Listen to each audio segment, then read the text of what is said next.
आप सबको प्रभु यीशु मसीह के मधुर और मीठे नाम में जय मसीह की। आइए हम आज की इस आराधना को प्रारंभ करेंगे और हम प्रार्थना में जाएंगे।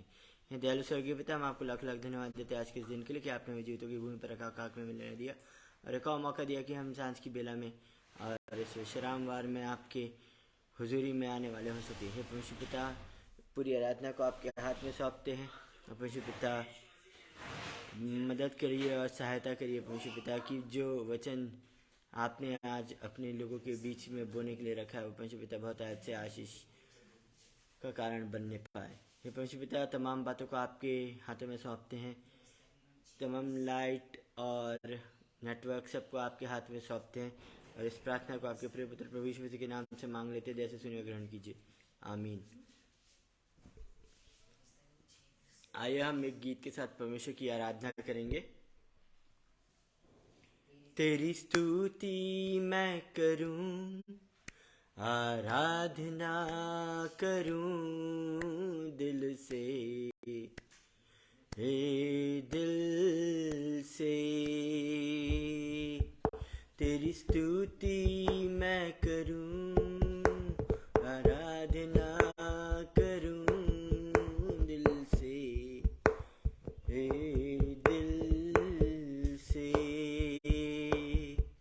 मेरी सांसों में तेरा नाम रहे, मेरी सांसों में तेरा नाम रहे। है प्रभु तू ही तू, तेरी स्तुति मैं करूं, आराधना करूं दिल से, हे दिल से। तेरी स्तुति मैं करूं, आराधना करूं दिल से, दिल से। जहाँ मेरी नजर जाए वहाँ तेरी स्तुति हो, जहाँ मेरी नजर जाए वहाँ तेरी स्तुति हो। सारी दुनिया का रखवाला तू, सारी दुनिया का रखवाला तू है प्रभु, तू ही तू। तेरी स्तुति मैं करूं, आराधना करूं दिल से, हे दिल से। तेरी स्तुति मैं करूं, आराधना करूं दिल से, हे दिल से। खुशी और गम में साथ हो तेरा, प्रारंभ और अंत में नाम हो तेरा। खुशी और गम में साथ हो तेरा, प्रारंभ और अंत में नाम हो तेरा। मेरे जीवन का सहारा तू, मेरे जीवन का सहारा तू है प्रभु, तू ही तू। तेरी स्तुति मैं करूं, आराधना करूं दिल से,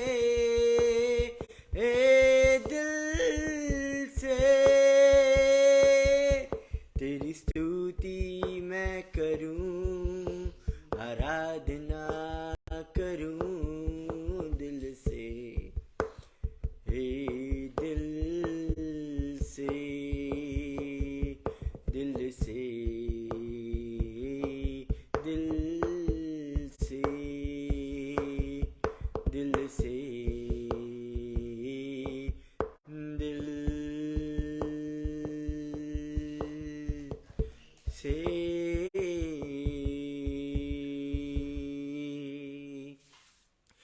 हालेलुया। आइए हम अब वचन की ओर जाएंगे और हम बहुत जल्दी वचन की ओर आगे बढ़ेंगे।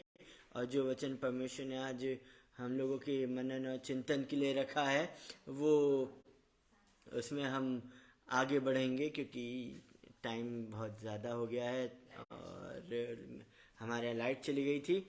आइए हम बहुत जल्दी उन वचनों में जाएंगे।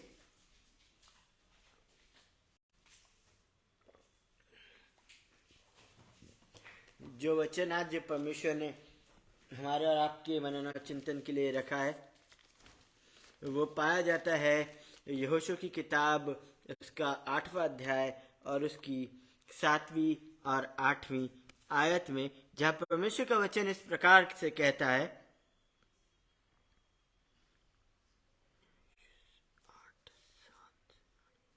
तब तुम घात में से उठकर नगर को अपना कर लेना, क्योंकि तुम्हारा परमेश्वर यहोवा तुम उसको तुम्हारे हाथ में कर देगा। और जब नगर को ले लो तब उसमें आग लगाकर फूंक देना।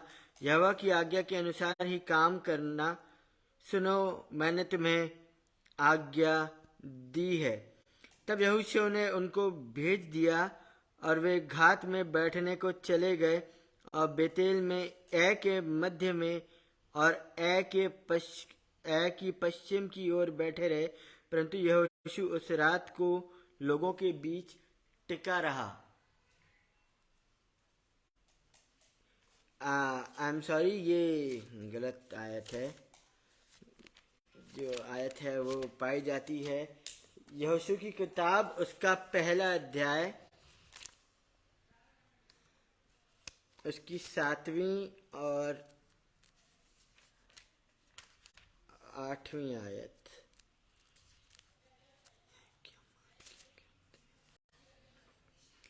इतना हो कि तू हियाव बांधकर और बहुत दृढ़ होकर जो व्यवस्था मेरे दास मूसा ने तुझे दी है उन सब के अनुसार करने में चौकसी करना, और उससे न तो दाहिने मुड़ना और न बाएं। तब जहां जहां तू जाएगा वहां वहां तेरा काम सफल होगा। व्यवस्था की यह पुस्तक तेरे चित्त से कभी न उतरने पाए। इसी में दिन रात ध्यान दिए कर रहना, इसलिए कि जो कुछ उसमें लिखा है उसके अनुसार करने की तू चौकसी करे, क्योंकि ऐसा ही करने से तेरे सब काम सफल होंगे और तू प्रभावशाली होगा। परमेश्वर अपने वचन के पढ़े और सुने जाने पर बहुतायत की आशीष दे। आमीन। मेरे प्रिय, जैसे कि परमेश्वर का वचन कहता है यहोशू की किताब में और उसके 1 अध्याय, उसकी 7वीं और 8वीं आयत में, आज हम में से हर एक मसीह, हर एक इंसान जो चाहता है कि वो सक्सेसफुल हो, अपने लाइफ में प्रॉस्पर हो और सब कुछ उसके पास हो, धन संपत्ति हो और उसको किसी बात की, किसी भली वस्तु की घटी ना हो। और हम जो है वो दिन रात दौड़ धूप करते रहते हैं और कहीं ना कहीं हम परमेश्वर के उस वचन से हम अपने आप को थोड़ा विमुख कर लेते हैं। लेकिन जो परमेश्वर का वचन है वो हमें स्पष्ट रूप से यहोशू के द्वारा हम में से हर एक से आज की शाम बात करता है, जबकि हम विश्रामवार में है, कि जब तक हम परमेश्वर के जो दिए हुए आज्ञाएं हैं उनमें से हर एक के ऊपर हम मनन और चिंतन करें, हम दिन रात उनकी चौकसी करें और उनमें आगे बढ़ें, तो उसके कारण ही हम अपने लाइफ में प्रॉस्परस होंगे, हम अपने सब कामों में सफल होंगे और हम प्रभावशाली होंगे। ये तब की बात है मेरे प्रियो, ये इंसिडेंट तब का है जब परमेश्वर ने मूसा को अपने पास बुला लिया, उसकी जगह यहोशू को खड़ा किया कि वो इजरायलियों की अगुवाई करे। और अगुवाई करने से पहले परमेश्वर यहोशू से कुछ बातें करता है।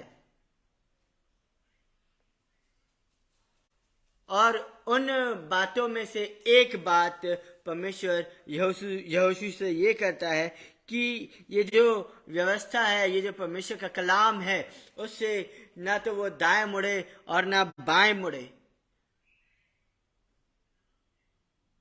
आज हम बोलते हैं कि हमें परमेश्वर का वचन तो हम पढ़ते हैं, हम उस पर मनन और चिंतन करते हैं, और हम वचन की मनादी सुबह शाम करते हैं, सब कुछ करते हैं। लेकिन मेरे प्रियो, जाने अनजाने हमारे से कुछ ना कुछ ऐसी बातें हो जाती हैं जिससे हम परमेश्वर के उस वचन से विमुख हो जाते हैं। हम संसारिकता में आगे बढ़ जाते हैं और हम परमेश्वर की ओर से अपनी नज़रें हटा लेते हैं। और जब हम परमेश्वर की ओर से नज़रें हटा लेते हैं तो हम इधर उधर देखते हैं। हम अपनी जो ज़रूरतें हैं उनको पूरा करने के लिए हम परमेश्वर की ओर से नज़रें हटाकर और पंखा हम इधर उधर ताकते हैं। और परमेश्वर अपने वचन में स्पष्ट रूप से कहता है कि अगर तुम अपने जीवन में सफल होना चाहते हो और अपने जीवन में प्रभावशाली होना चाहते हो तो दिस इज द की। ये उस बात की कुंजी है कि जब हम अपनी लाइफ में आगे बढ़ते हैं तो हम जो है वो उसे परमेश्वर के कलाम से इधर और उधर ना देखें। हम परमेश्वर के कलाम को छोड़कर यहाँ वहाँ जब देखते हैं तो हमारी नज़रें परमेश्वर के कलाम से हट जाती है और हम जो है वो प्रॉस्पेरिटी और उस सफलता की ओर अपनी निगाहों को कर लेते हैं। परमेश्वर ने हम में से हर एक से वादा किया है कि हम वो हमें ना तो पूंछ बनाएगा और ना ही हमें वो पीछे रखेगा, हमें वो सदैव ही आगे रखेगा। हम सिर ठहरेंगे, हम हमेशा ऊपर ही रहेंगे, हम नीचे नहीं रहेंगे। हम लोगों को दान दिया करेंगे और लोगों से हमको दान लेना नहीं पड़ेगा।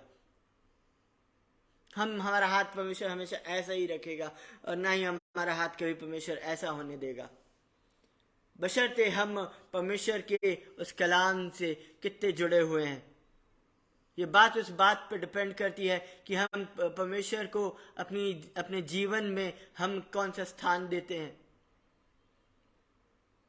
कल भी हमने कुछ बातों को हमने सीखा था जो परमेश्वर ने हमारे लिए रखी थी। नीति वचन 3, 5 और 6 हमसे स्पष्ट रूप से कहता है कि तू अपनी समझ का सहारा न लेना, वरन संपूर्ण मन से यहोवा पर भरोसा रखना, उसी को स्मरण करके सब काम करना, तब वह तेरे लिए सीधा मार्ग निकालेगा। आज हम लोग जो हैं वो अपना विश्वास दूसरी चीज़ों में लगाते हैं और दूसरी बातों में हमारा मन विचलित हो जाता है। जब हम इधर उधर देखते हैं, हम अपने सिचुएशन को देखते हैं और हम क्या होता है, हम वचन के साथ तो चलते ही रहते हैं, लेकिन जो हमारी सिचुएशन रहती है वो हमें डरावनी प्रतीत होती है। और हम जब इधर उधर नज़र करते हैं तो वो जो डरावनी बातें हैं वो हमें और परेशान करती हैं। जब हम देखते हैं नए नियम में, जब पतरस और यीशु के बीच में एक संवाद होता है, एक इंसिडेंट होता है, जब यीशु मसीह पानी पर चल कर आते हैं तो पतरस जो होता है कि वो कहता है कि हे प्रभु, यदि तू है तो मुझसे बोल कि मैं तेरे पास आ जाऊं। और यीशु मसीह उससे कहते हैं कि आ जा। और हम देखते हैं कि जितनी भी देर पतरस यीशु मसीह की ओर ताकता रहा, वो उस पानी पर चलता रहा, और जहां उसने उसकी नजर यीशु मसीह से हटाई वो डूबने लगा। उसने इधर उधर देखा, अपने जो तमाम जो तूफान था उसकी ओर उसकी दृष्टि गई, उसकी दृष्टि पल भर के लिए यीशु मसीह से अलग हो गई और वो डूबने लग गया। हालांकि प्रभु यीशु मसीह ने अपना हाथ दिया और उसे डूबने से बचाया। यहाँ हम यहोशू के भी जीवन में देखते हैं कि जब परमेश्वर उसे सिखाना चाहता है तो वो पहली बात उसको ये सिखाता है कि व्यवस्था की ये पुस्तक अर्थात परमेश्वर का कलाम उसके जीवन से कभी ना हटने पाए, वो उसके चित्त से, उसके मन से कभी ना हटने पाए। परमेश्वर का कलाम उसके जीवन में सब कुछ ही ठहरे।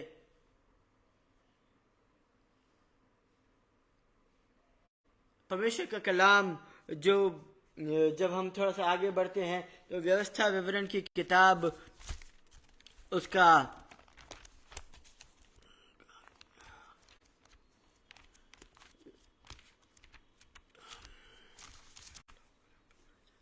व्यवस्था विवरण की किताब उसका 6वां अध्याय और उसकी कुछ आयतों में हम देखेंगे 20 से 25वीं आयत तक। यहाँ परमेश्वर का कलाम कहता है कि फिर आगे को जब तेरा लड़का तुझसे पूछे ये चेतावनियां और विधि और नियम जिनके मानने की आज्ञा हमारे परमेश्वर यहोवा ने तुमको दी है, इनका प्रयोजन क्या है, तब अपने लड़के से कहना, जब हम मिस्र में फिरौन के दास थे तब यहोवा बलवंत हाथ से हमको मिस्र में से निकाल ले आया, और यहोवा ने हमारे देखते मिस्र में फिरौन और उसके सारे घराने को दुख देने वाले बड़े बड़े चिन्ह और चमत्कार दिखाए, और हमको वह वहां से निकाल लाया, इसलिए कि हमें इस देश में पहुंचाकर जिसके विषय में उसने हमारे पूर्वजों से शपथ खाई थी, इसको हमें सौंप दे। और यहोवा ने हमें ये सब विधियां पालन करने की आज्ञा दी, इसलिए कि हम अपने परमेश्वर यहोवा का भय माने और इस रीति सदैव हमारा भला हो, और वह हमको जीवित रखे जैसा कि आज के दिन है। और यदि हम अपने परमेश्वर यहोवा की दृष्टि में उसकी आज्ञा के अनुसार इन सारे नियमों को मानने में चौकसी करें तो यह हमारे लिए धर्म ठहरेगा। यह बहुत अच्छी बात व्यवस्था की किताब में परमेश्वर का कलाम कहता है कि एक बात तो जब यहोशू अपनी सेवकाई जब स्टार्ट करने को था तब परमेश्वर ने उससे जो प्रथम बात कही वो यह कही कि ये व्यवस्था की किताब उसके चित्त से न हटने पाए। वो दिन रात उस व्यवस्था पर, उस कलाम पर दिन रात चौकसी करे, ताकि वो अपने जीवन में एक बहुत अच्छा जीवन जिए, एक प्रॉस्परस जीवन जिए, एक समृद्धि भरा जीवन जिए। लेकिन परमेश्वर फिर से जो है वो अपने कलाम के द्वारा हमें सिखाता है कि हमें ये बातें सिर्फ अपने तक ही सीमित नहीं रखनी है, ये बातें हमने अपने बच्चों को भी सिखानी है कि वो परमेश्वर के कलाम में आगे और आगे और दिन रात बढ़ते ही चले जाएं, ताकि जब हमारा बच्चा पूछे कि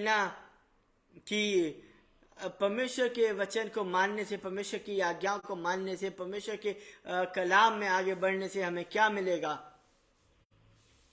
तो हमें वो बातें याद दिलाई दे, वो हमें याद हमारे चित्त में दौड़ती रहे कि कैसे परमेश्वर हमें यहाँ तक ले आया। परमेश्वर का कलाम जब कहता है, जब परमेश्वर मूसा के द्वारा इजराइलियों से बात करता है तो परमेश्वर का कलाम मूसा से कहता है, और मूसा इजराइलियों से कहता है कि और जंगल में भी तुमने देखा कि कैसे परमेश्वर तुम्हें उस मरुभूमि में लेते हुए चला, जैसे एक पिता अपने बालक को लिए चलता है। और जहां तक वो पहुंचे थे उस दिन तक वो उन सारी बातों को उन्हें रेमनाइज कराता है, उन्हें याद दिलाता है, उन्हें स्मरण दिलाता है कि किस प्रकार स्टेप बाय स्टेप परमेश्वर उन्हें उन सब बातों से निकाल के लाया।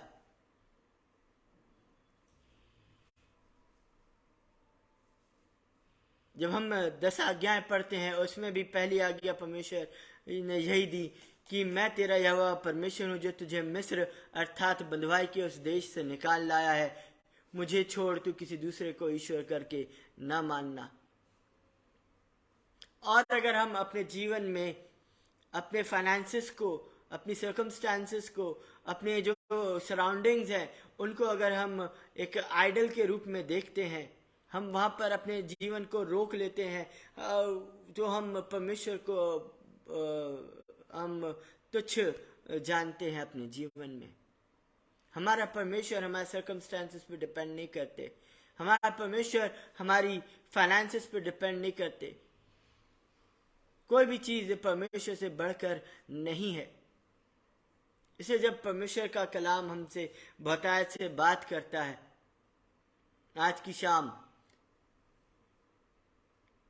कि ये जो कलाम है वो हमारे चित्त से कभी ना उतरने पाए, हम दिन रात उसमें चौकसी करने पाए, ताकि हम समृद्ध हो जाए। सिर्फ संसारिक रूप से ही नहीं, हम आत्मिक रूप से भी हम समृद्ध हो जाएं। हम जिस भी काम में हाथ डालें, परमेश्वर उसमें हमें सफलता दे, क्योंकि हम में से हर एक इंसान आज सफलता के पीछे दौड़ रहा है, और हम उस सफलता के पीछे दौड़ने के कारण हम परमेश्वर से अपने आप को दूर कर लेते हैं। लेकिन आज की शाम मेरे प्रिय, परमेश्वर का वचन हम में से हर एक को एनकरेज करता है कि हम सफलता और दूसरी चीज़ों के पीछे हम ना पड़ें, लेकिन हम परमेश्वर के उस कलाम के पीछे जाएं, जो कलाम हमें परमेश्वर की आज्ञाओं को मानने के लिए हमें चिताता है। परमेश्वर जो है वो चाहते हैं कि हम में से हर एक इंसान समृद्ध हो। हम में से जो है जितने भी परमेश्वर को मानने वाले हैं, उन्हें किसी भली वस्तु की घटी ना हो, और जो भी चीज़ें हैं वो हमें मिलती जाए। हम जिस भी चीज़ में हाथ डालें वो हमें मिलती जाए, और हम हर चीज़ में सफल होते जाए।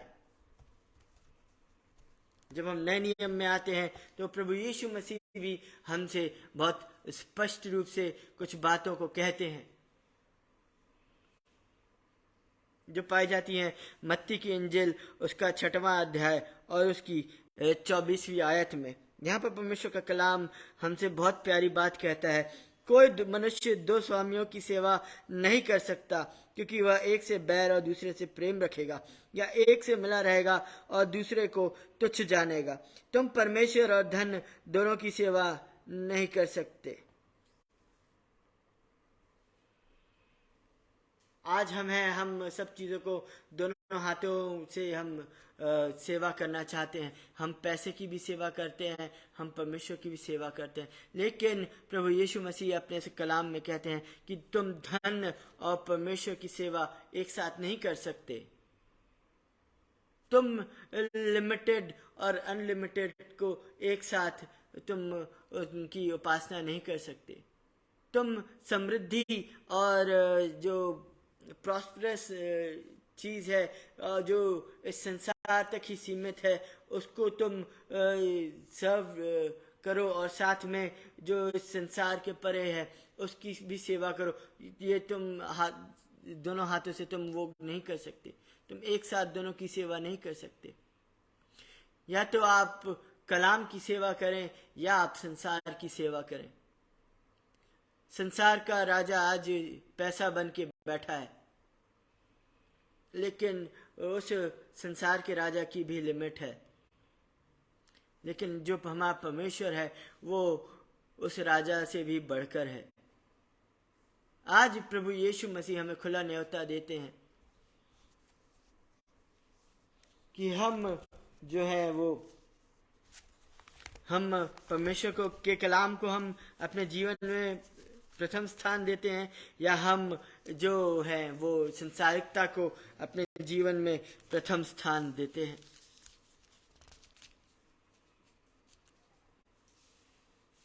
हम में से हर एक इंसान सब कुछ चाहता है अपने जीवन में, लेकिन कुछ चीज़ें हैं जो हैंड इन हैंड नहीं चल सकती।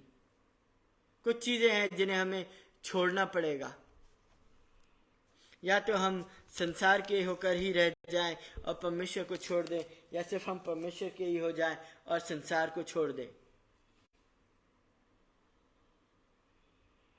आगे हम जब देखते हैं तो फिर से हम व्यवस्था विवरण की किताब उसका 30वां अध्याय और उसकी 11 से 19वीं आयत में हम देखेंगे, जहाँ पर परमेश्वर का वचन कहता है, देखो यह जो आज्ञा मैं आज तुझे सुनाता हूँ वह न तो तेरे लिए अनोखी और न दूर है, और न तो यह आकाश में है कि तू कहे कौन हमारे लिए आकाश में चढ़कर उसे हमारे पास ले आए और हमको सुनाए कि हम उसे माने, और यह न समुद्र पार है कि तू कहे कौन हमारे लिए समुद्र पार जाए और उसे हमारे पास ले आए और हमको सुनाए कि हम उसे माने। परंतु यह वचन तेरे बहुत निकट है, निकट वरन तेरे मुंह और मन ही में है, ताकि तू इस पर चले। सुन, आज मैंने तुझको जीवन और मरण, हानि और लाभ दिखाया है, क्योंकि मैं आज तुझे आज्ञा देता हूँ कि अपने परमेश्वर यहोवा से प्रेम करना और उसके मार्गों पर चलना और उसकी आज्ञाओं, विधियों और नियमों को मानना, जिससे तू जीवित रहे और बढ़ता जाए और तेरा परमेश्वर यहोवा उस देश में जिसका अधिकारी होने को तू जा रहा है तुझे आशीष दे।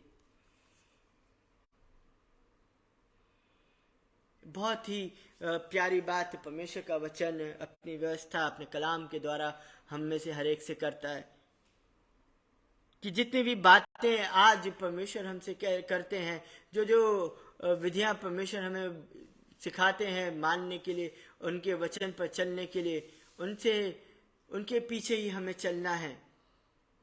हमें परमेश्वर से प्रेम करना है। वचन भी कहता है कि तू अपने परमेश्वर से अपने संपूर्ण प्राण, संपूर्ण शक्ति और संपूर्ण हृदय से प्रेम रखना और अपने पड़ोसी से अपने समान प्रेम रखना। यदि हम अपना भला चाहते हैं तो हम अपने पड़ोसी का भी भला चाहें, क्योंकि ये हमें परमेश्वर का वचन और परमेश्वर का कलाम हमें दिन रात सिखाता है। आगे को कहता है 17वीं आयत में, परंतु यदि तेरा मन भटक जाए और तू न सुने और भटक कर पराये देवताओं को दंडवत करे और उनकी उपासना करने लगे, तो मैं तुम्हें आज यह चेतावनी दिए देता हूं कि तुम निसंदेह नष्ट हो जाओगे और जिस देश का अधिकारी होने के लिए तू यरदन पार जा रहा है, उस देश में तुम बहुत दिनों के लिए रहने न पाओगे। आज जो हमें संसारिक दौड़ में दौड़ रहे हैं, काय के लिए? ताकि हम उस अनंत काल के जीवन के भागी हो जाएं। लेकिन उस अनंत काल के जीवन के भागी होने से पहले हमें इस पृथ्वी पर अपनी दौड़ को पूरा करना है। और उस दौड़ को पूरा करने में यदि हम परमेश्वर से विमुख हो जाते हैं तो परमेश्वर का वचन हमें चिताता है कि हम निश्चित ही नष्ट हो जाएंगे। ये दो मार्ग परमेश्वर हमारे लिए रखते हैं, एक अनंत काल का मार्ग है और एक क्षण भंगुर का मार्ग है। एक मार्ग है जो हमें अनंत काल के जीवन में प्रवेश कराएगा। यहाँ यरदन का जिक्र है, लेकिन जब हम नए नियम में आते हैं तो हम परमेश्वर के राज्य में हम स्वर्ग जाने के लिए अपनी तैयारी को करते हैं। हम दिन रात परमेश्वर के वचन में हम सीखते हैं कि परमेश्वर का राज्य निकट है और उस राज्य में प्रवेश करने के लिए हमें कुछ बातों को मानना जरूरी है। आज हम यदि परमेश्वर से विमुख होकर अपने जीवन को जी रहे हैं तो मेरे प्रिय, परमेश्वर आज की शाम हमें चेता भी रहा है कि यदि हम पैसे की सेवा कर रहे हैं, हम परमेश्वर को अपने जीवन में तुच्छ जान रहे हैं और दूसरी जो लिमिटेशंस हैं हम उनको सर्व कर रहे हैं, हम उनकी सेवा कर रहे हैं, तो मेरे प्रियो आज की शाम परमेश्वर हमें एनकरेज करता है कि हम परमेश्वर को चुने। परमेश्वर ने दो मार्ग हमारे जीवन में रख दिए हैं, एक अनंत काल का और एक अनंत काल के जीवन का और एक अनंत काल की मृत्यु का। अनंत काल का जीवन है जो हमें बहुतायत का जीवन परमेश्वर ने हमारे लिए प्रतिज्ञा करी है। इसी कारण प्रभु यीशु मसीह संसार में आए ताकि हम उस पर विश्वास करें। अगर हम उस पर विश्वास करते हैं तो हम उस अनंत काल के जीवन के भागी हो जाएं। लेकिन अगर हम संसारिकता की ओर हम जाते हैं और कुछ एक आइडल को हम वर्शिप करते हैं, वो आइडल सिर्फ पराय देवी देवताएं या किसी दूसरे जाति को या किसी दूसरे धर्म को मानना नहीं। हम अगर परमेश्वर को छोड़ के किसी दूसरी चीज़ को अपने जीवन में एक स्थान दे देते हैं तो मेरे प्रियो, हम आइडोलेट्री करते हैं, हम मूर्ति पूजा करते हैं। और परमेश्वर आज की शाम हमें चिताता है कि हम उसको छोड़कर हम परमेश्वर की ओर जाएं। 19वीं आयत के साथ हम आज के इस वचन को खत्म करेंगे, जहां परमेश्वर का वचन कहता है, मैं आज आकाश और पृथ्वी दोनों को तुम्हारे सामने इस बात की साक्षी बनाता हूं कि मैंने जीवन और मरण, आशीष और शाप को तुम्हारे आगे रखा है, इसलिए तू जीवन ही को अपना ले कि तू और तेरा वंश दोनों जीवित रहें।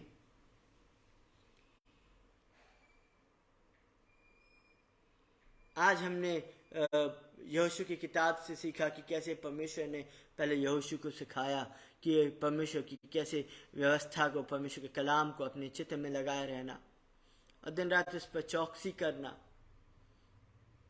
और फिर अपने बच्चों को, अपने आने वाली जनरेशन्स को परमेश्वर के वचन के बारे में बताना कि कैसे परमेश्वर हमें आज दिन तक लिए चला, हमारी आने वाली पीढ़ी को हम परमेश्वर की नज़दीकी में लेकर आए, उन्हें सिखाएं कि एक इंसान दो स्वामियों की सेवा नहीं कर सकता। या तो वो धन अर्थात मूर्ति पूजा कर सकता है, या परमेश्वर जो अनादिकाल का परमेश्वर है उसकी सेवा कर सकता है। और अंत में परमेश्वर हमारे सामने दोनों ऑप्शंस को रखते हैं और हमसे कहते हैं और हमसे विनती करते हैं, हमसे बोलते हैं कि मैं चाहता हूं कि तुम जीवन ही को चुनो, तुम अनंत काल के जीवन को चुनो। आज की शाम अगर हम परमेश्वर से विमुख होकर चल रहे हैं तो आज परमेश्वर हमें खुद एनकरेज करते हैं अपने वचन के अनुसार कि हम जीवन ही को चुने। और जीवन क्या है? इसलिए अपने परमेश्वर यहोवा से प्रेम करो और उसकी बातें मानो और उससे लिपटे रहो, क्योंकि जीवन और दीर्घ जीवन यही है। और ऐसा करने से जिस देश को यहोवा ने अब्राहम, इसहाक और याकूब तेरे पूर्वजों को देने की शपथ खाई थी, उस देश में तू बसा रहेगा। आज की शाम इस बात के साथ हम परमेश्वर के कलाम को यहीं खत्म करेंगे और हम इस बात को हम जो हमने परमेश्वर के वचन से सीखी कि जीवन और दीर्घ जीवन की जो कुंजी है वो परमेश्वर का कलाम ही है, वो परमेश्वर की सेवा ही है जो हमें उस अनंत काल, उस अनंत जीवन की ओर ले जाएगी। ये संसार की जो बातें हैं वो तो क्षण भंगुर की हैं, ये जो हम आसपास देख रहे हैं वो कुछ क्षण का है।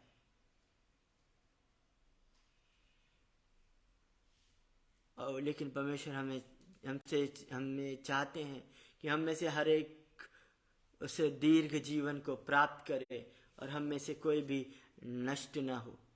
इसी कारण परमेश्वर ने अपने पुत्र को भी भेज दिया ताकि हम में से कोई भी मनुष्य नष्ट ना हो।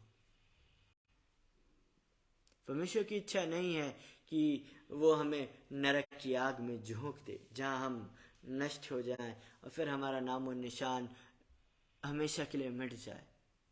परंतु परमेश्वर आज की शाम हमसे कहते हैं कि मैं तुम्हारा नाम उस जीवन की पुस्तक में लिखना चाहता हूँ, उस दीर्घ जीवन की पुस्तक में लिखना चाहता हूँ कि तुम सिर्फ ये संसारिक जीवन ही में सफलता ना प्राप्त करो, बल्कि तुम उस अनंत काल के जीवन में भी प्रवेश करो और वहां भी सफलता को प्राप्त करो। दोनों बातें आज हमारे जीवन में है और हम दोनों को देख सकते हैं। जो पैसा है, जो संसारिकताएं हैं, उनकी लिमिटेशंस हैं, लेकिन परमेश्वर की कोई लिमिटेशंस नहीं है। इसलिए परमेश्वर हमसे चाहते हैं कि हम उस अनलिमिटेड को चुने, उस अनंत काल के जीवन को चुने। यही बात परमेश्वर ने आदम से भी कही थी, यही चुनाव परमेश्वर ने आदम के हाथ में भी रखा था, लेकिन आदम ने कुछ पल के जीवन को चुना और वो उस अनंत काल के जीवन से वंचित हो गया। उसे अदन की वाटिका में से निकल जाना पड़ा।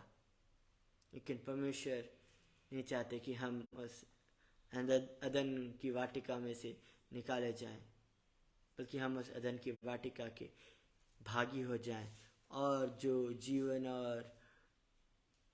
का वृक्ष है जो सदन की वाटिका के बीचों बीच लगा है, हम उसमें से खाने पाए और हमारा घराना अनंत काल के जीवन को प्राप्त करे।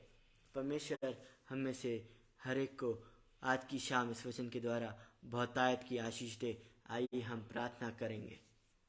हे दयालु स्वर्गीय पिता, हम आपको लाखों लाख धन्यवाद देते हैं इस वचन के लिए जो आज की शाम की बेला में आपने हमारे जीवन के लिए रखा। और परमेश्वर पिता, हमारे हाथ में चुनाव दिया कि हम जो है वो आज किसको चुनते हैं। परमेश्वर पिता, आपने हमारे हाथ में जीवन और मृत्यु दोनों रख दिए। हमारे सामने आपने जीवन और मृत्यु दोनों रखी हैं, लेकिन आप हमसे चाहते हैं कि हम जीवन ही को चुने,